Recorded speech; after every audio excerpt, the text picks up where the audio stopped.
Okay, so I'm going to assume that we're live. We should be live right now. It's being kind of weird. It's being slow with the notification. There it is. That's weird. Okay, so we're up. Let me get the audio. It's being slow with the notification. That's a very weird echo. Okay, so we're up. Let me get the audio. It's being slow with the notification. That's some really weird echoage going on here. I'm going to try to fix it real quick, everybody. What I'm going to do is I'm just going to turn mine down a bit. Hopefully that helps.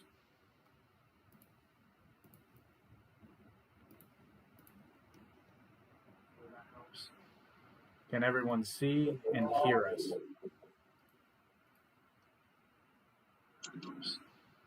Can everyone see and hear us? Sounds good enough. All right. Sorry about that.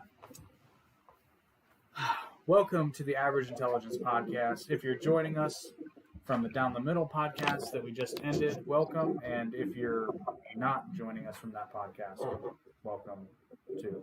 I don't know where I was going with that. But we just gave our Wrestlemania predictions on the other podcast. And on this one, as soon as Ben's done gloating about his championship that he's still not letting go. No, I'll put it up. I'll put it up. I get Commissioner. Still here. Yep. Since I'm on your guys' podcast now, I gotta follow your rules. What rules? This is extreme rules, which means there are no rules. For those of you who haven't seen the Down the Middle podcast we just did, there's going to be an Uno game at some point. The commissioner has to get the details ironed out, but Ben, the ref here, will be defending his All Events Welcome Championship in an Uno game. Don't know everyone that's going to be part of it, but I will be there, and I'm going to get my belt back. And I'm going to be the first ever two-time All Events Welcome World Champion. He thinks so, but we'll see. I was supposed to be the first ever, but then Eric kept getting a lot better cards than me. Actually, the funny story is Sasha probably would have won that game, but she made a bet in the middle of the game, and she lost all of her points. You're lucky I wasn't there.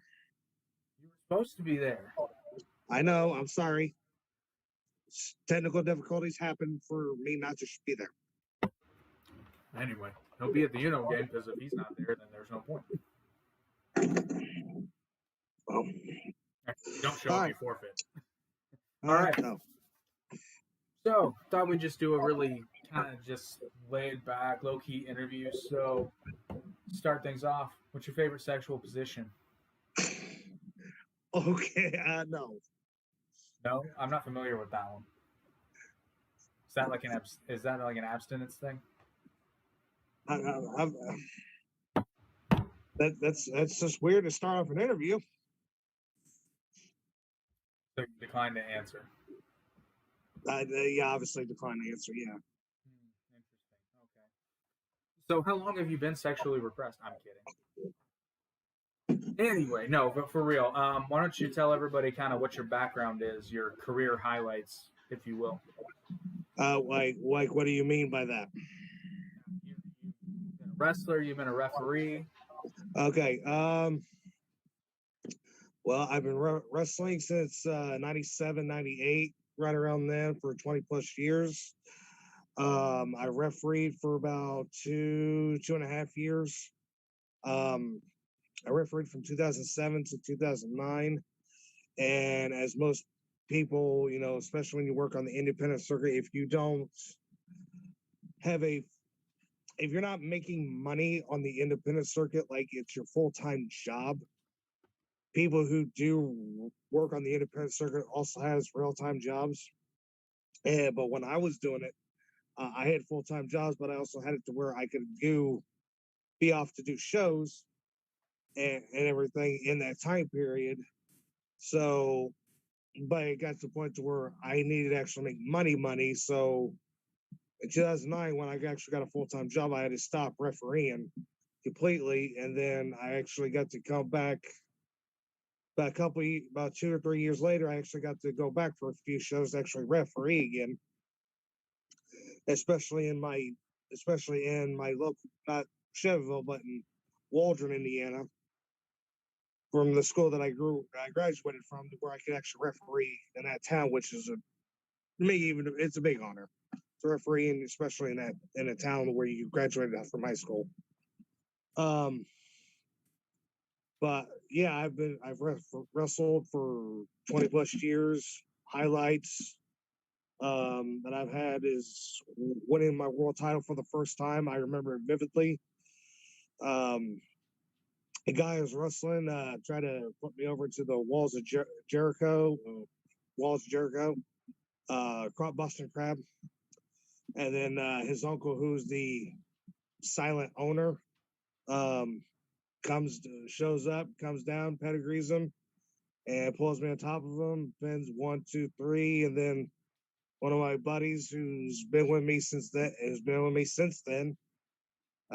His name's Roddy Moore, but in wrestling he goes by Hazard or Kenny Has a Chaos. Was one of the first guy to come down and raise my hand and hand me the world title and all that stuff. So it's like one of my biggest accomplishments. And like I've went through every single backyard company there is imaginable in this town. Now, what organization was that where you won your first world title? That one was SPW, and then we had SPW, and then our buddy Roddy, he had his own company, so we pretty much joined those together. We formed a company called HCW. Well, SPW was Chevyville Backyard Wrestling. Then we had Hardcore Championship Wrestling, ironically enough, and wrestled and everything else. And then we pretty much got to the point to where it was too much, and we had to go our own separate ways. And we had an actual draft, a legit draft, to where the owners, which was Justin Parsley and Roddy Moore, they drafted people. Half went to his company, which is called NAW, New Age Wrestling, which that was the only company I never wrestled for, and Justin's company, which is BYWE, coincidentally enough, Backyard Wrestling Entertainment. So NAW, like WCW, BYWE, WWE type of thing. And it was wrestling there and everything and all that. And I'll admit it, like I was not a good kid in school when it came to wanting to do studies. I wanted to more play instead of do my studies and everything. So I got held back in 6th grade, and we've had this conversation with Fletch, who's Josh. Real name's Josh Fletcher, who I started XCW with. Got held back in 6th grade, and I met him. About he liked wrestling. Likes wrestling and everything. I was like, so I invited him and a bunch of his buddies to BYWE and all that, and they realized they weren't getting a fair shake, and I realized that too, because the owner was pretty much the Triple H, Vince McMahon of the company, and legit real life too, that he just didn't want to push nobody to be the world champion. He wanted to make the same 3 people the top guys, and that was him, me, and another guy. And it's like, okay, you can't do that. You gotta give everybody a fair shake. And that's when I started talking to him, and it was about November, December 2002. And I was like, all right, we need to do something to actually, be a boom. And we started talking with another kid by the name of Dylan Bostick, who wrestles on the independent circuit. Really? He's what? Oh, because I know Dylan Bostick. Yes. Dylan Bostick, who was like 10 years old when we. Oh, that's hilarious to think about. Yes. 10-year-old Dylan Bostick. Yeah, Dylan Bostick, who's wrestled all over the United States. He's wrestled for Championship Wrestling from Hollywood, WWE, Ring of Honor, AEW. He's been on there. Has it been on? Oh, what, an AEW? Yeah. He was on a episode. He was on the AEW Dynamite from Indianapolis, Indiana. Was he really? Yes, he was. He when Darby Allin faced John Moxley in the main event, and they had a bunch of guys bringing out Darby Allin in a body bag. Dylan was there because we were both there. Because we were both there. Right. Dylan was one of the body bags. I did not know that. Oh my god, that's so cool. He was the guy up in front wearing a blue like jumpsuit type thing, wrestling. I'm gonna have to go back and watch it. But a blue top and blue pants, like sweatpants, and he was one of the first guys up front carrying him out and setting him down. I hope you may not know this, but like, is he actually wrestling for them? No, he's not. Well, coincidentally enough, though, I mean, he's posted about it on his Twitter and everything, and Instagram and social media. But he just finished filming a movie. Really? So I don't remember exactly what it's called, but he's a henchman, a Russian henchman in this movie.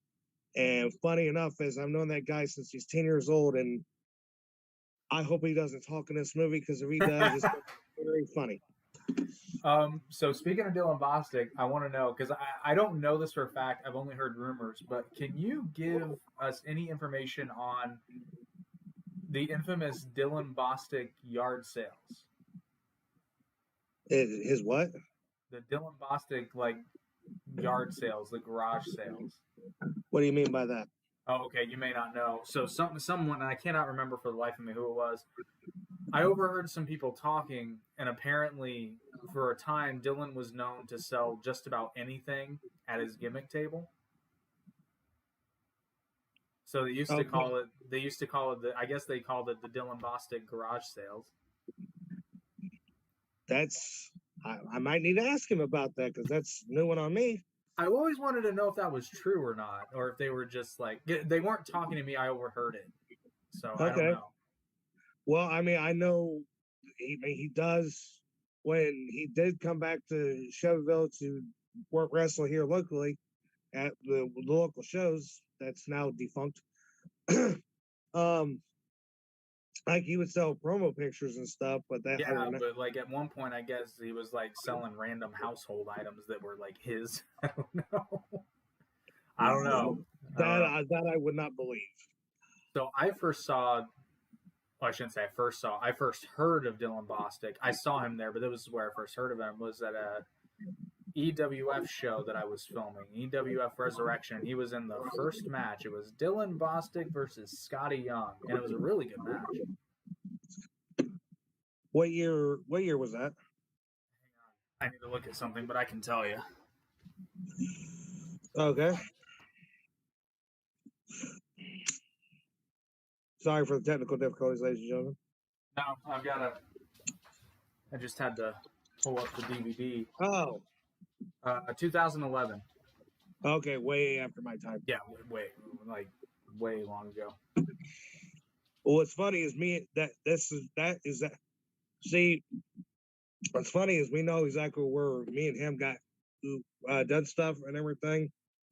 Yes, Billy Gunn versus Jake Gilman. Yep. That company is the company that we considered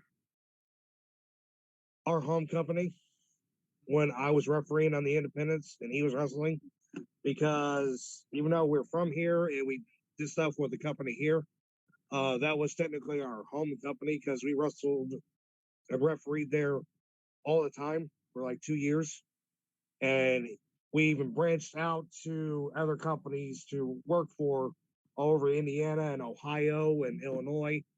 So when it comes to working, like we've done shows on TV over in Ohio, so like we know exactly like how stuff is going. That's what I'm trying to get at. And we've worked in all types of rings too. Like for us, like we got a 12x12 and we got a 16x16 ring. Well, we've done the same thing at a show where it was a 12x12 ring, which is very small, but it's hard to do. And we've even worked in a 6-sided ring. Oh, like old school TNA? Yes. And I will be the first to admit, I don't know how AJ Styles and a lot of them love that ring. I understand why they do. I'm not a fan. I as a fan, I'm not. As a fan, it looks awesome. As a worker, it sucks. I can see that. I can't imagine there's a lot of give in those ropes.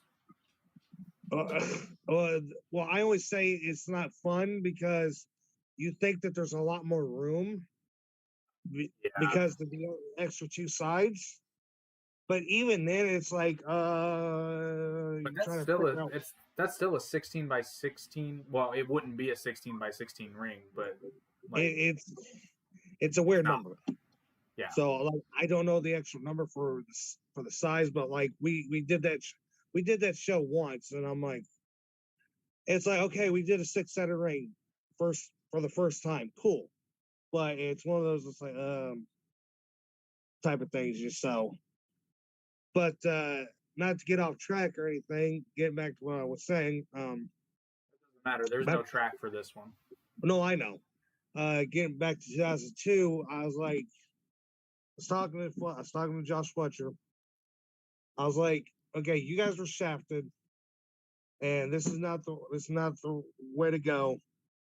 So we first called our company XPW, and then we, was reading wrestling magazines or whatnot. We're like, oh, can't do that because there's an actual company at the time when ECW died, XPW, Extreme Pro Wrestling, found by the porn guy. I forget his name, but I know his wife was Lizzie Borden. Coincidentally enough, who's also, anyways. So we changed the name to XCW, and March 2003, XCW was born, and the rest has been history. But we've always prided our company when we started this in 2003. Me and Josh are the two originals left when we started this in 2003, and we're still there. And we've prided our company when we started this that we will give you a fair shake on on being in the company, and if you do right, one day you will be champion. And it doesn't matter what champion you will be a champion, especially if you want to be the world champion, you will be it. We will not hold anybody down or anything else. Now, if you want to come in and you think, okay, yada yada, you want to make yourself look like a joke, go somewhere else because we don't have time for that. So, well, we've had people come in and they just don't work out and they can't bump or can't do this yada. It's like, okay, you're making yourself look stupid, and that's not what we're all about. So, and we've had, like I said, we've had people come in and look like jokes and they don't get it and they leave. And then we've had people come in and it's like they still don't get it. But once they get put with certain people, then they're like, okay, I finally get it. And last year, I had 3 guys, and their names are Brogan. Their worker names are Brogan O'Shea, Brady Branson, and Evan Phoenix. Okay, I have been pushing for these 3 guys since they've debuted 2017, 2018 ish, to be world champions by a certain year. And last year they were all the world champion. And last year was their year. And we've got a whole bunch of these new guys and everything. And we had this big backyard tourney to where it was 2 other backyard companies that came in, joined with us. It was XAWA versus XCW versus FWL. And we had a thing called the United Backyard Tournament where we created our world title where because I'm not the owner, I'm just one of the people who's in it to wrestle. Like there's actual owners for all these companies, especially XCW. But when they made this tournament to determine who's going to be the first ever United Backyard Champion of all 3 companies, I'm like, okay, it's like Wrestlemania 4 and everything. And then next thing, I'm in the tournament. I beat the first guy. Okay, I go to the next guy, I win that one. I go to the third guy, I win that one. Next thing you know, I'm in the fourth match. And then I win that match. I'm like, holy shit, I feel like Randy Savage. Because I beat 4 guys to win the United Backyard title. Yeah. And but what's Afterwards, bad about it, after you won, did you snap into a Slim Jim? no, I didn't. I was tired. I was worn out because it was a 1-day tournament. And like there was no rest, relaxations. Like so this one match is done. Start getting ready for the next match, start getting prepared and everything for that one to go in. But what's bad of the whole thing, and I feel bad for this, and they didn't realize until after the tournament was over, the show was over. I was like, you realize, because my wrestling name is Genocide, which we know what that means. I feel like Genocide when I went to this tournament. They're like, what do you mean? Well, I just beat 2 black guys and I just beat 2 white guys to win a belt. They're like, oh crap. Yeah, I exterminated 2 races to win a world title. I wouldn't say exterminated 2 races per se, but yeah, I get where. But I mean, Right. it's wrestling. Right. And the thing is, right now I'm one half of the tag team champions, and I am one of the most over popular wrestlers we got right now, and my name is Genocide. Well, Again, Sabu was homicidal and genocidal, and do what? well, Sabu was homicidal, suicidal, and genocidal. Okay, but you got the idol, not actual the Ide. Again, wrestling logic. I'm Genocide. I should not be a good guy. I should always be a bad guy. Yeah, but again, wrestling logic. I know. Razor Ramon was a baby face at one point. True. And he was the bad guy. Well, like I said, my career highlights, I've won the world title 9, 10 times. I've won the tag title 13 times. I've won the international title, intercontinental title type thing, like 7, 8 times, something like that. I mean, I've got to win the tag titles with 2 out of the 3 of my bestest friends. And that's me, Josh Fletcher, Chris Jones. Didn't get to win the Roddy Moore Hazard. But we're called the 4 OGs because we're like the 4 horsemen of backyard wrestling. We're called the OGs of a reason because we're the 4 that was been wrestling since the late 90s. But the 2 of those are retired. It's just now me and Josh, but we got all these new guys coming in, and I like them all. So like our company has grown bigger and bigger and bigger every year since 2003. We go from wrestling on the ground at Martin States. Here's a funny story I got for you. 2003, we was doing a show, and then the police got called on us. Funny enough, like police get called on us lots, but when they come though, they come to watch instead of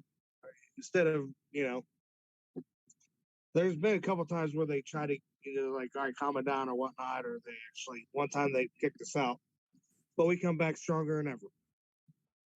But the police came and everything, and they see what was going on. They turned the music down, and then they walked away, and they turned the music right back up. I'm like, what? I'm like, okay, they're actually digging what's going on here.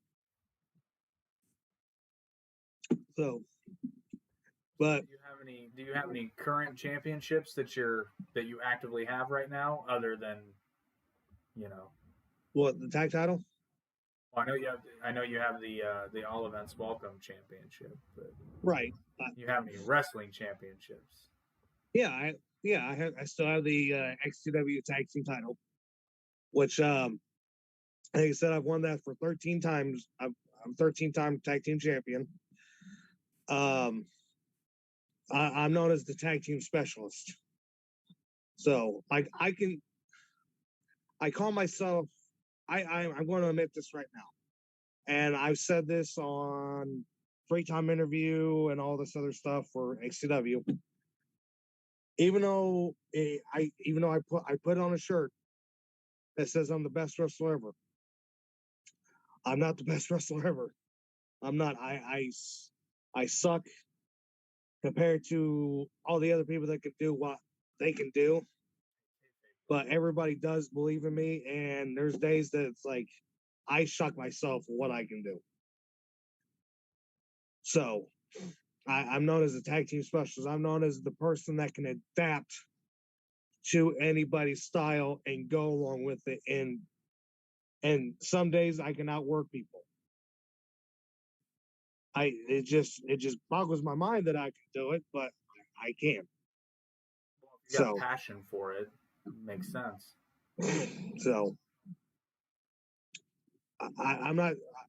I base my wrestling style off of Kurt Angle, off of Dean Malenko, off of Ric Flair, off of Chris Benoit. Whoops, sorry, I said a bad word. I apologize. The wrestling style. So, like, I like the submission style type of thing. That's me. That's who I am. I'm a WCW mark. I think Dean Malenko should have been WCW World Champion. I really think he should have. A lot of people would disagree with me on that, because, but then again, who is the man who was number one in the PWA 500 in 1997? Not Hogan, not Bret Hart, not Shawn Michaels, not The Undertaker. It was Dean fucking Malenko. That's how you really feel. I'm just stating. You mentioned that you were a referee for a while. Do you have any fun stories from the referee days?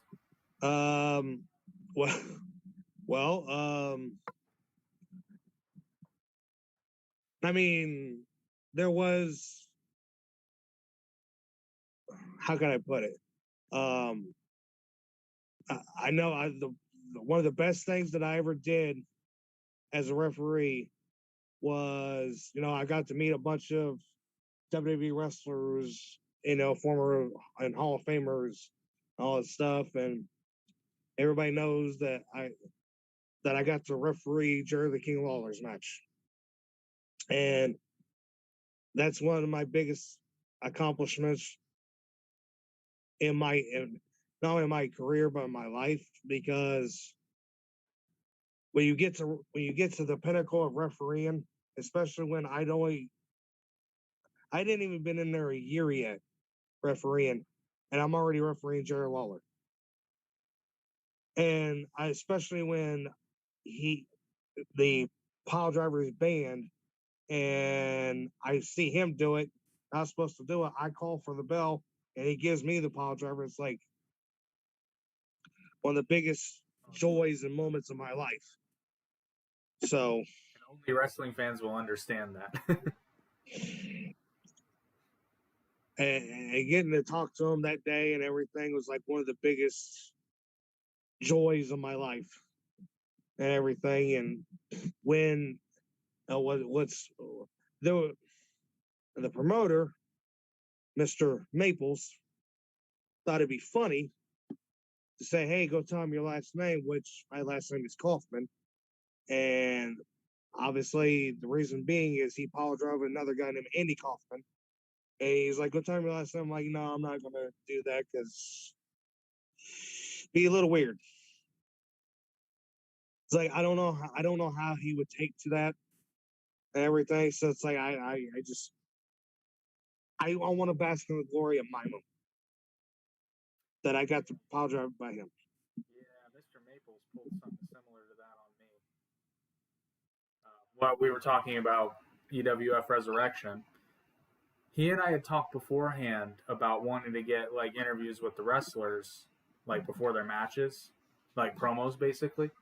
And I'm like, cool, sounds great. Just tell me where I need to be. And nothing ever got set up, but so I didn't get any interviews. However, I knew I wanted them at least for the main event, which was Jake Gilman versus Billy Gunn. So, but again, I've been given no direction, and I've been shooting the show. So after their match, I go up to the promoter and I say, "Hey man, like, do we want to get these interviews? Or he's like, oh yeah, just go in the locker room. And I'm like, oh, okay, maybe something's set up. Nope, nothing's set up. So I have to go up to Billy Gunn, who is, if you're not a wrestling fan, you don't know, but he's not a nobody. I'll put it that way. He's a very well-known name. And I have to ask this guy, who I've never met. I'm not a wrestler, and I have to ask him to cut a promo because nobody told him. And I gotta say, coolest dude ever about it. Because he just, and I got to watch magic because he's like, oh, okay. So yeah, it's like, just let me know when you're ready. And I'm like, ready when you are, sir. And then he's just silent for a minute and then just snaps up and cuts a promo. Out of nothing. One take. Perfect. And then afterwards, he's like, waits a few seconds. He's like, that good? And I'm like, yeah. That's great. And then I had to ask Jake to do one too, Jake Gilman, and he did a pretty good one. I mean, he did a really good one too, and everybody was super chill, but I felt like a fucking idiot. What was it in a? If I can ask, was it in a movie theater type building? No, it was in a gymnasium. Okay. See, when I did shows for Maples, it was a he had his own building as an old style movie theater type place. Now, was this in South Bend that you're talking about, or was this in Fort Wayne? Neither. This is in Marion, Indiana. Okay, because I went to a show up in South Bend, Strong Style Wrestling. Right. Their venue was interesting. It was like not a movie theater, but it was like a stage. But it was like a I don't really know how you can describe it, but it was like really perfect building for a small wrestling show. Okay. It was pretty sweet.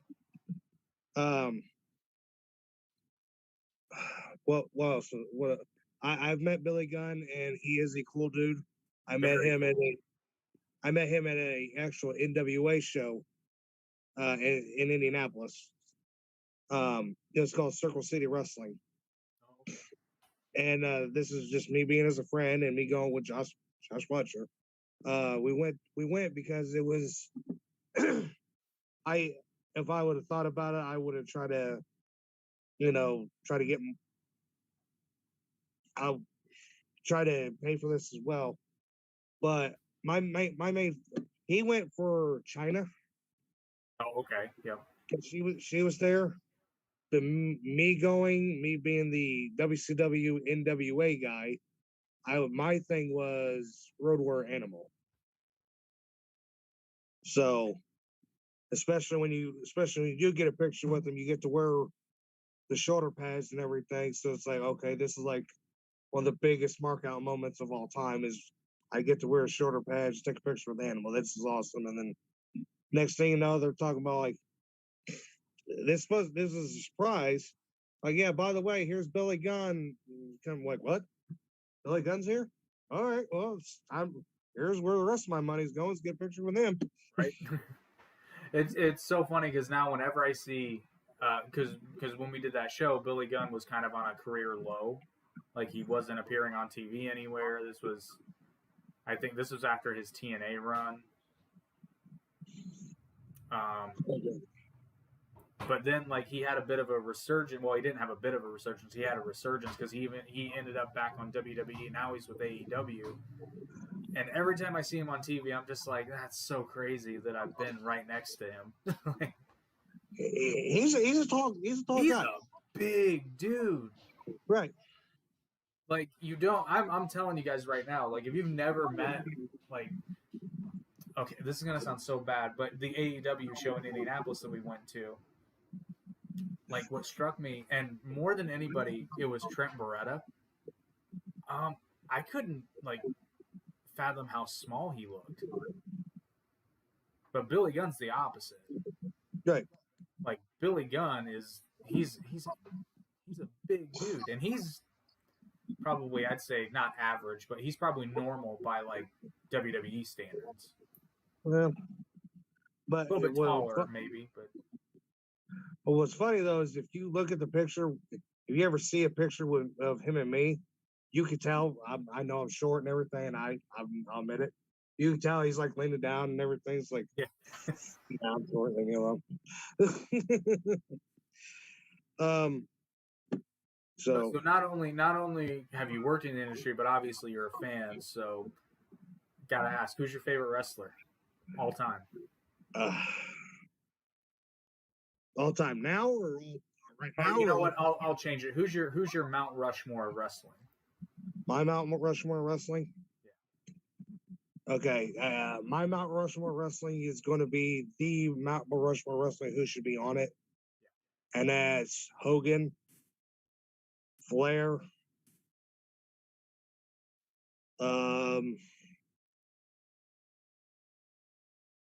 Austin, and Rock.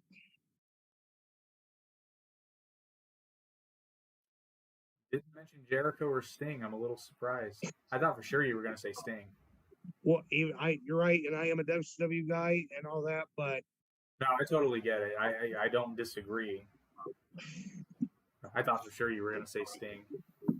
And I feel like everybody says Jericho's the GOAT, and he is, but from a wrestler's perspective, he is. Right. But from general entertainment and fame, I think you're right on the money with those guys. Those four are the Mount, especially Hogan and Flair. Yeah. They are the Mount Rushmore wrestling. I don't know. I would even make the argument that Rock and Austin are more so from an entertainment perspective. Because they were on top when wrestling was just white hot. Right. They were, now, if you're going to say, in part because of them. No. Now, you're going to say who my favorite wrestler of all time is? I'm going to say Hulk Hogan. Really? Hulk Hogan. It's a tie. It's Hogan and Sting. It's Hogan and Sting. But I will admit this right now to everybody who's watching. I don't know if there's anybody watching right now. Yeah. Okay. I will admit this. I didn't know who Hulk Hogan was until '94 when he came to WCW. Because you were a WCW mark. Well, that's right. Because when I was born, my grandfather, up until 1993, when he passed away, all we watched was the NWA and WCW. That's all we watched. Me, him, and my uncle. So, and it's about 94 when he debuted WCW. I'm like, oh, okay, here's somebody new. And then that's when I started getting more into like more wrestling. And my grandmother would go to yard sales. My grandma was a big yard sale fanatic, and that's my problem too. And she would find like wrestling videotapes at yard sales. Like she came home one time with and I don't have them no more, obviously, because years go by and you lose things. But she came home with WrestleMania 3, 4, and 5. The VHS is still in their sleeves and everything. And what's funny is WrestleMania 4, you opened it up because it was a double tape. You opened it up and like a little fold-out thing was in it of like Hogan and Andre and stuff like that. And I'm like, and I'm watching this other stuff from the 80s of the WWF, WWE. Sorry, it's WWF, World Wildlife Fund. Screw you. WWF. Screw you, World Wildlife Fund. You only sued them because they had money. That's the only reason why you did it. I mean, that's true. But anyways, it was the WWF, and I'm learning more about them and everything else. And then, I go to one of the video stores here in town, which everybody knows back in the day is VHS, video stores, yada, yada, yada. That was back in my day. Yeah, I just showed how old I am. And this video store had a good wrestling selection. And I find WrestleMania 6 because it had it, and I wanted to rent it because it had Hogan on it. and it was just a colorful artwork of the cover. It was Hogan and Warrior, and the Warrior with the face paint as well. I'm like, okay, and the titles, especially the black heavyweight title, the yellow IC title, and were both belts and everything. I'm like, okay. And then by the end of that pay-per-view, when I finished watching it, I was not a happy fan of Ultimate Warrior because I'm a Hulkamaniac, and he beat Hulk Hogan, and which is bad, because I'll admit this. I was very upset, even though I'm a fan of Sting. I was very upset when Sting beat Hulk Hogan at Starrcade '97. Yeah, Hulk Hogan is your favorite wrestler, it seems. So as far as the product now, what's your favorite? What would you say is your favorite promotion to watch right now, if you had to pick just one?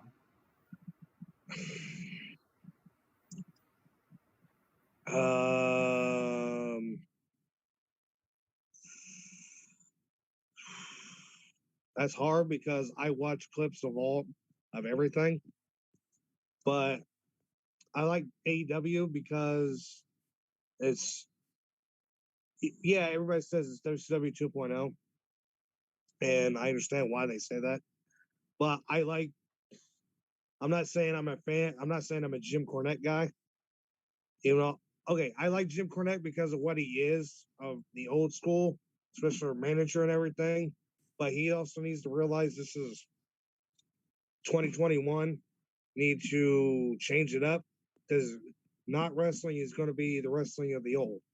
Wrestling is progressive. I think a lot of that is just Jim Cornette not trying to get ratings. I think he knows that, but people don't want to see Jim Cornette. People don't want to hear Jim Cornette talk about how great wrestling product is. People want to hear him bitch and have conniption fits. Right, and I understand that, but it goes along with the fact of,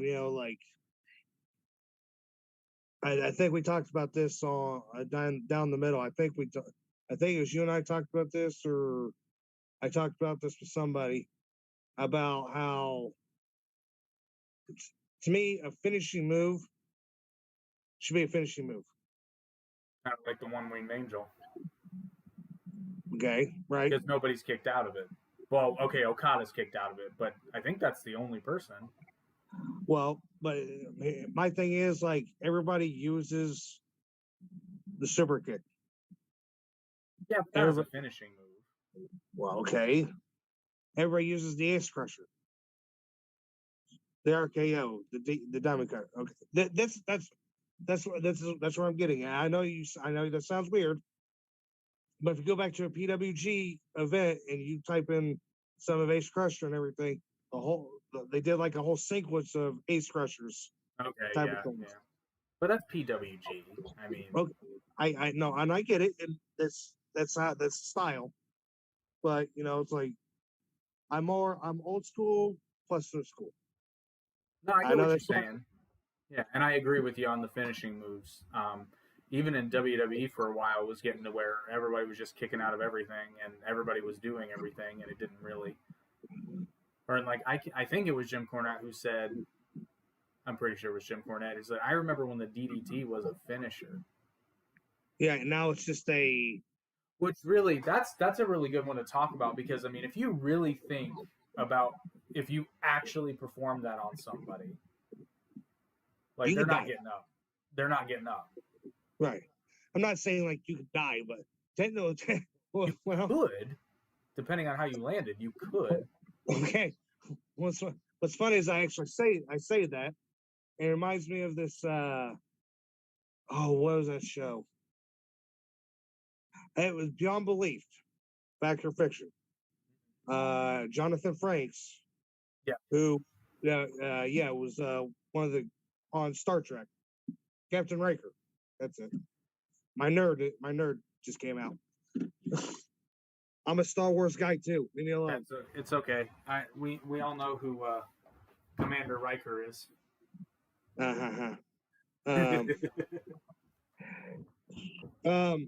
They actually did a thing on there with the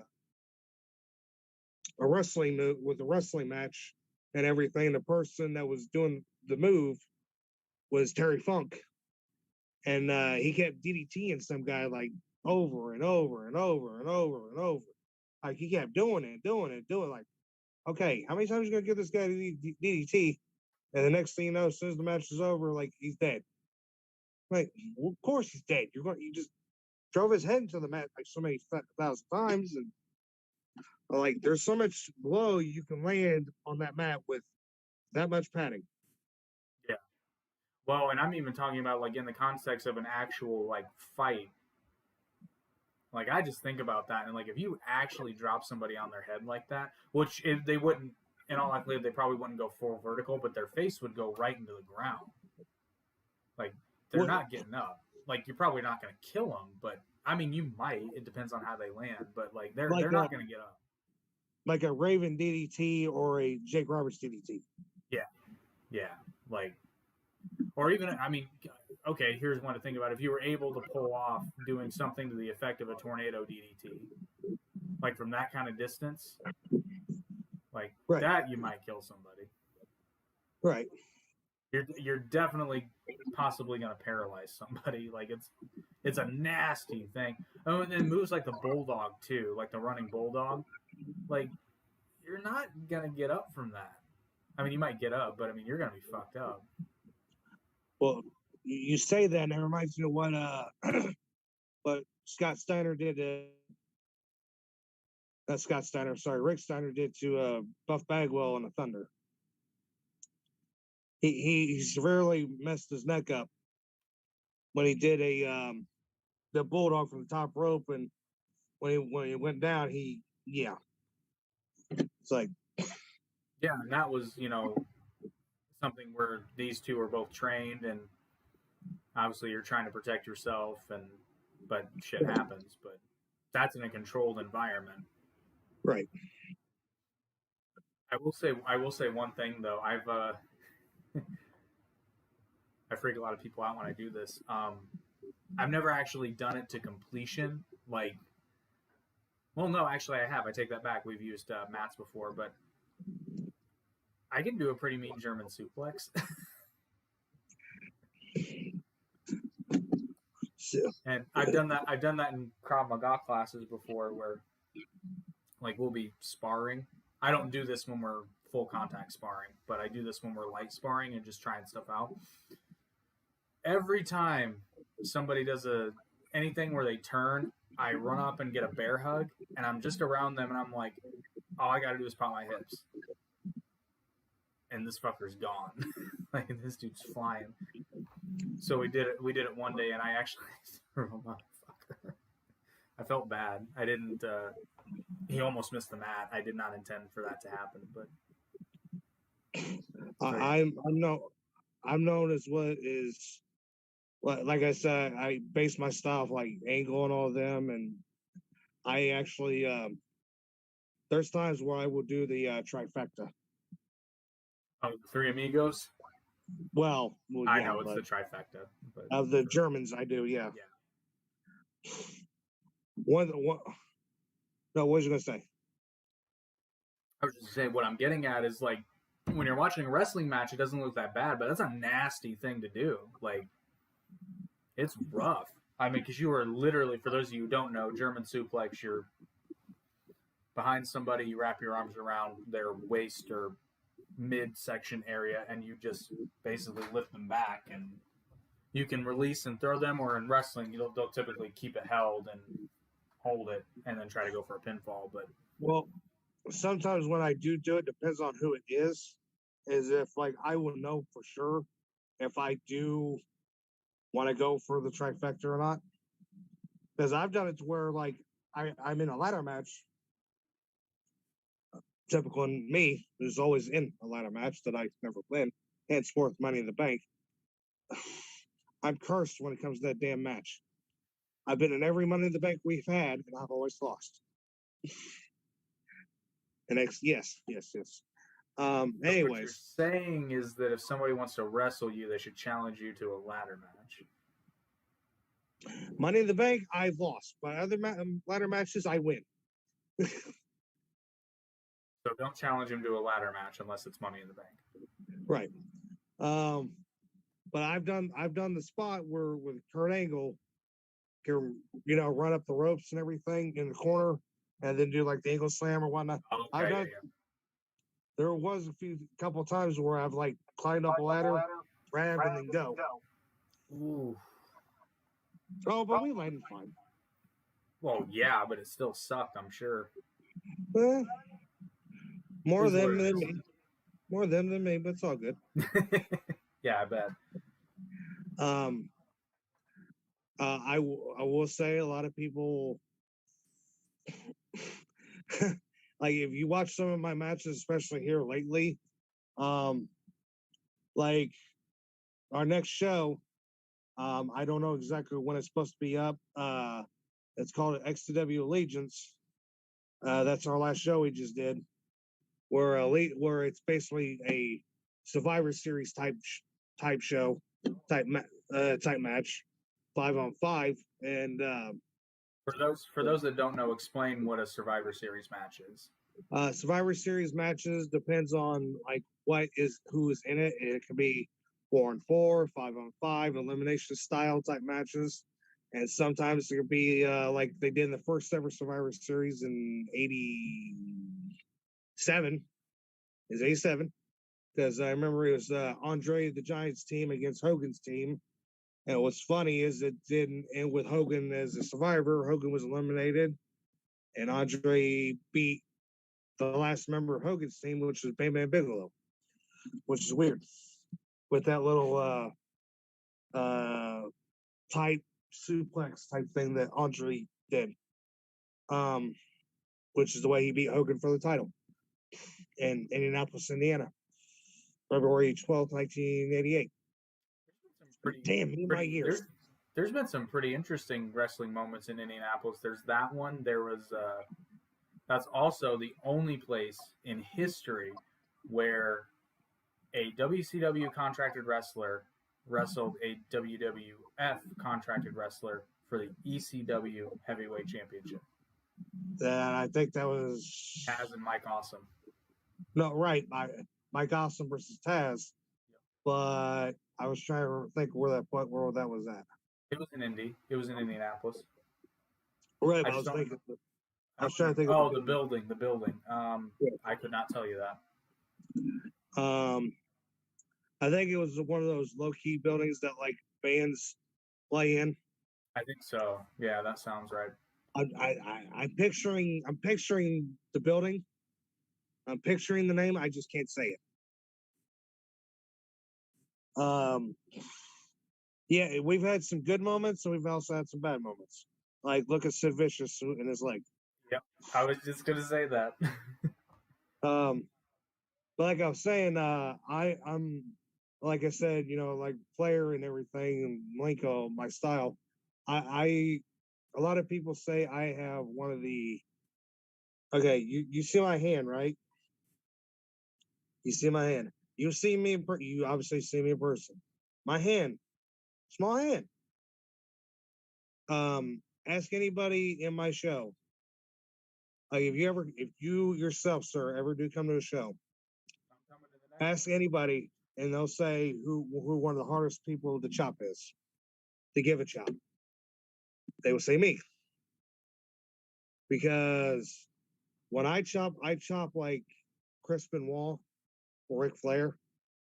It sounds like a gunshot, and especially like I said, the last couple of shows, they've been red hot and everything because we've got fans because we do it in the backyard and everything. But like the backyard is full. Like we got a bunch of people there to watch, and everybody's hyped up because the 5-on-5 is it's me and my tag partner, tag champs, and Corey Lee and Chris Jones and the returning DJ Walbert against Vengeance, which is Fletch, Venom, Tommy Merriman, and Violent Ending, which is Cole Harder, JJ Kelty, and Jay Ellis, which is the opposite team. And that was the main event. And I'm wrestling Jay Ellis, and I've got him in the corner. And I always do 2 chops. 2. That's it. And I'm like Big Show when it comes to these shops. I do the as soon as I do that, everybody shuts up. Chop. So share it over the face. Do it again. Everybody shuts up. As soon as I get them both, they're like, "Yeah, we're done." So, huh? No more chops. No. Like, we're done. So That should be an event when you're no longer champion. Is whoever can take the most chops from them gets the title. I say we do it. No. There's a fight. No. Because I like you, Jake. I like you. I like Eric. But I can't. You can give me work chops. The what? You can give me like fake chops. You can work it. I'm sorry, I can't hear you. I was gonna say you can give me like worked chops. They can. No, I don't work chop. I'm sorry, but if I chop, I can be light with chops, but it's one of those things that's like, Why bother? I like forearming and I like chopping. And if I chop you, it's hard for me to hold back with chops. But if everybody's saying, is there people still in the chat? I mean, there's people watching, but nobody's chatting right now. All right, tell me right now. Do you want me to chop Jake when we do No, for the belt, sir. I'm not just gonna get chopped for no reason. Why not? First of all, I've already done that, and it wasn't fun. Okay, but you're not for me. I know, but if I take chops from you, I want something for it. I want to win the belt. Damn it! That's why we're doing the Uno thing. I know. We can only do it when you're not champion. If you're not champion. All right, let's be fair. I'll give you one. Wait, no. This has changed. I said this should be an event for the belt. And I didn't even necessarily say I was going to be part of it. I'm just saying. Homeboy over here just wants to chop me. I'll chop you and our other producer here, Eric. Maybe. Do what? We'll talk about that. Maybe we'll do it as a like if we get X number of subscribers thing. I'll take a chop for that. It's just one time only. We'll do like a little fun thing with it. Yeah, so, I'll do that. If we get we'll figure something out, but we'll do it. I'll take a chop for more subscribers. More subscribers? Yeah, I'll do it. Okay.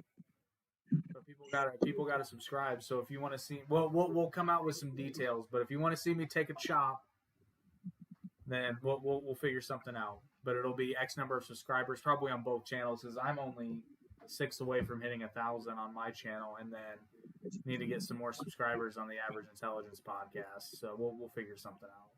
Oh, by the way, Eric, if you're watching, he just screwed you up for this. So just so you're aware. Again, I didn't say he was going to do it. I said you both. Again, I didn't say we were going to do it. I said it should be an event. And wow, you changed your tune real quick from being like, no, I don't want to chop you. Now you're like, yeah, I'm going to chop you. I'm sorry. I just like to chop. He just likes chopping. Oh, shit. Well, I guess I'll ask you one more question and we can wrap it up. I guess explain to people why wrestling is awesome and why they should all watch it. Okay. Wrestling is awesome, and why you should watch it is because everybody had like okay.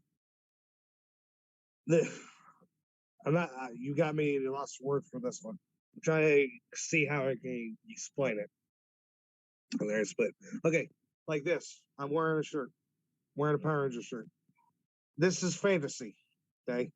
I love the Power Rangers. It's one of my things that I love. That I've loved since I was a kid. That I like watching Power Rangers because it's my way of liking my own superheroes. Wrestling, it's like You got police officers, they're considered superheroes. You got firefighters, they're considered superheroes. You got your favorite basketball player or football player, stuff like that. Or you got your favorite superheroes in like Marvel and DC, everything, that you got all that, but you only get so much of that. Which with wrestling, you get 300 plus days a year. Which that's where you can see your favorite superheroes and your villains.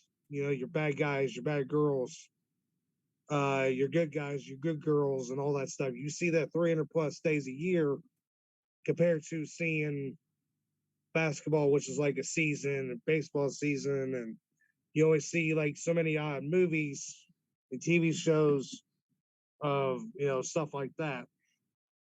And I was born in 1988. I've been on this earth for 33 years. I watched wrestling since I was 2 years old, and I've loved wrestling every damn minute of it.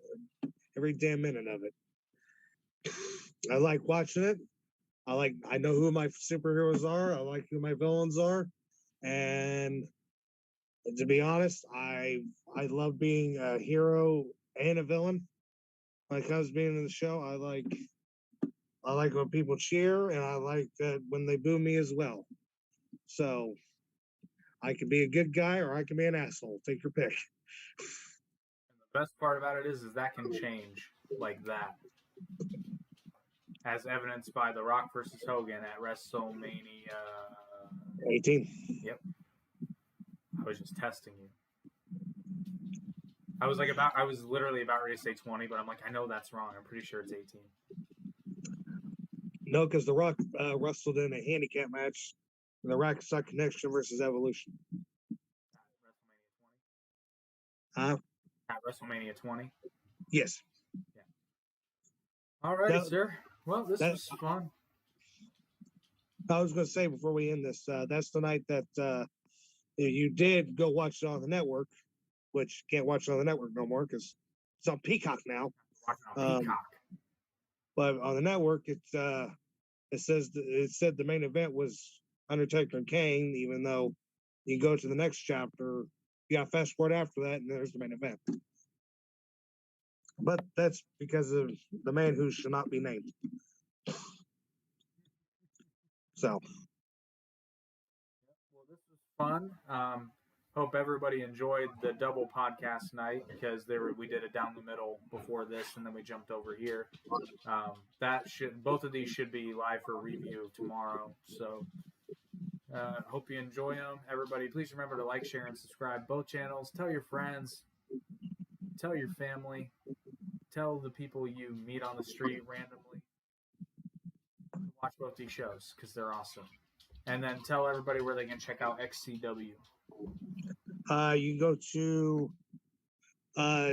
go check out XCW on YouTube at XC Wrestling 1, or you can check them on their site xcwrestling.com/wix. I'm sorry, I'm not the good one when it comes to the website. Our announcers are more good with the site. If you type in XCW Shelbyville on Facebook, it should pop up. Or if you go to Google, type in XCW Shelbyville, it'll pop up. Awesome. Check them out. Pretty cool stuff, and always a pleasure, Ben. I think it'll be not this coming Sunday, but the next Sunday is our next podcast, I believe, correct? Yes. Yep, it'll be next Sunday. And then, as always, you can catch the Average Intelligence podcast every Wednesday at 9:30 p.m. Eastern Standard Time. Don't know what we're going to be doing next week for you, but hope you enjoyed this one. If you liked this kind of interview thing, let us know, and we'll figure out a way to do more of them. But until then, everybody enjoy your life, and we'll see you next week.